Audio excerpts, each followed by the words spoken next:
So, starting off with number 10, we have some things that we know so far. The three protagonists. So, GTA 5 will be featuring three protagonists. Each one of the characters will have their own personality, their own home location, and personal hobbies exclusive to them.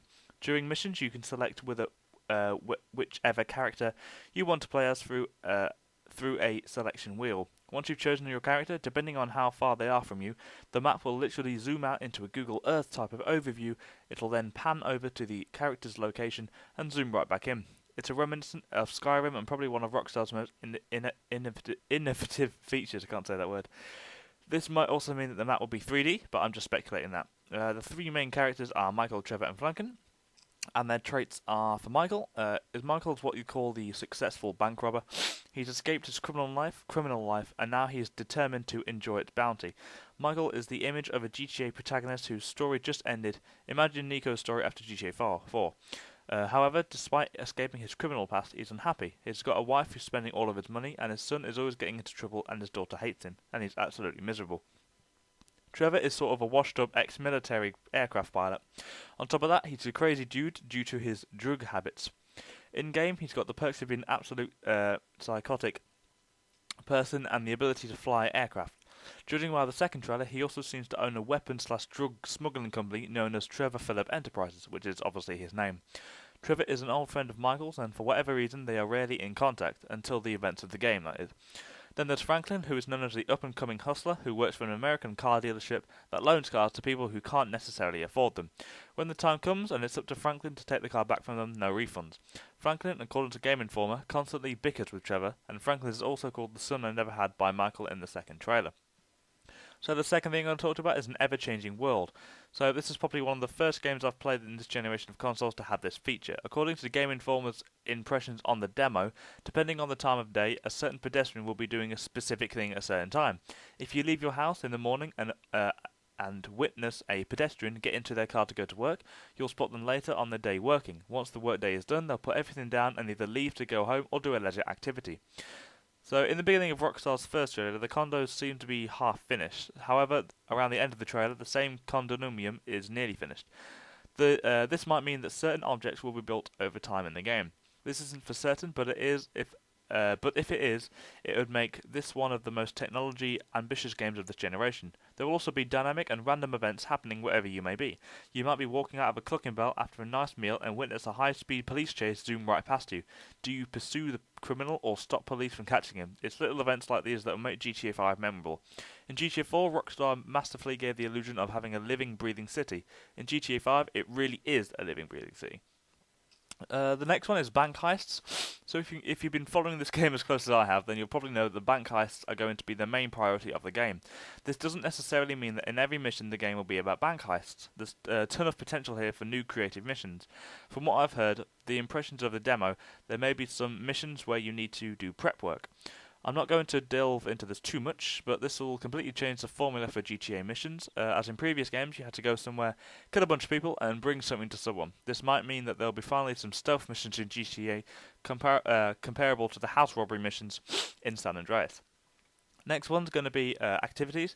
In response to the lack of minigames in GTA 4, Rockstar in GTA 5 will have new activities for the player to experience. Some of the minigames implemented by Rockstar are yoga, golf, tennis, robbery, repossessing cars, triathlon, space jumping, weightlifting, and jet skiing, and the perfect vacation for the price of $60. The next one will be vehicles, so not just a few vehicles, but the most vehicles in any GTA game ever has to date. Remember the jetpack from San Andreas? How about the Hydra? It will be interesting to see what new vehicles Rockstar introduces. We've already seen a taste of what's to come from both trailers, but there are bound to be a lot more. In San Andreas, I personally enjoyed driving a golf caddy on the sidewalks yelling "Get off the road."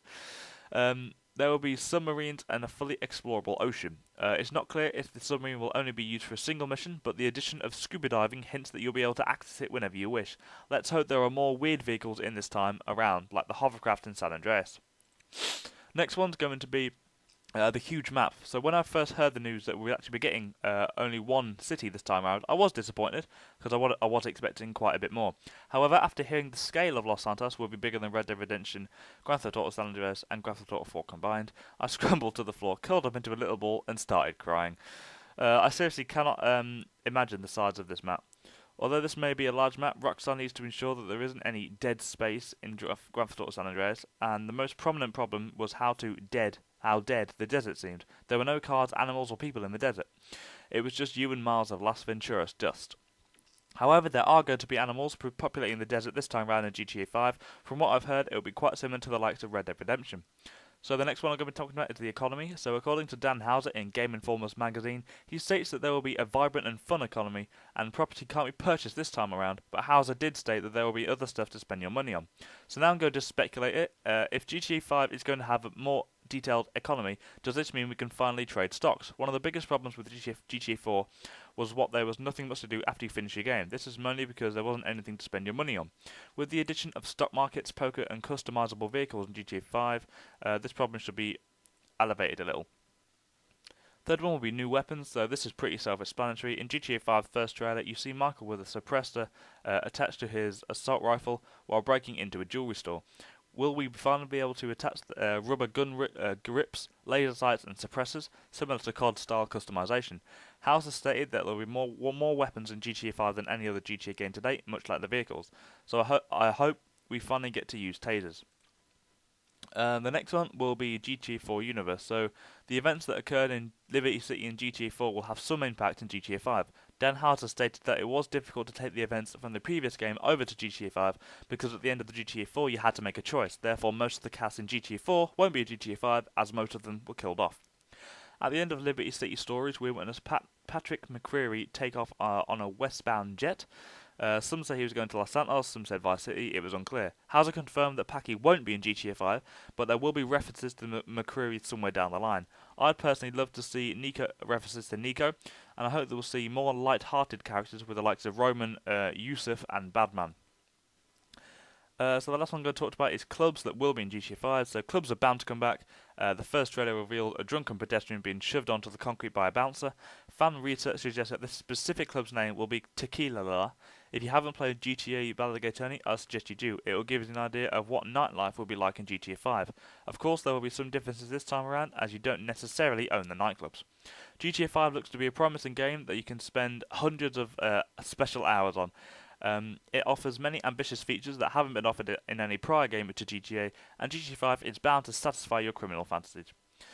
So that's basically it from me, guys. I hope you enjoyed this video. Let me know what your favourite thing about GTA 5 so far is that's been revealed. When do you think Rockstar will actually release some more info, like info screens or maybe a new trailer? They've given us a release date, so they need something to occupy us until then. But I hope you enjoyed this video, guys. It's been a good video to make. Please like, comment, and subscribe, and I'll see you in my next video, guys. Thanks for watching. Bye.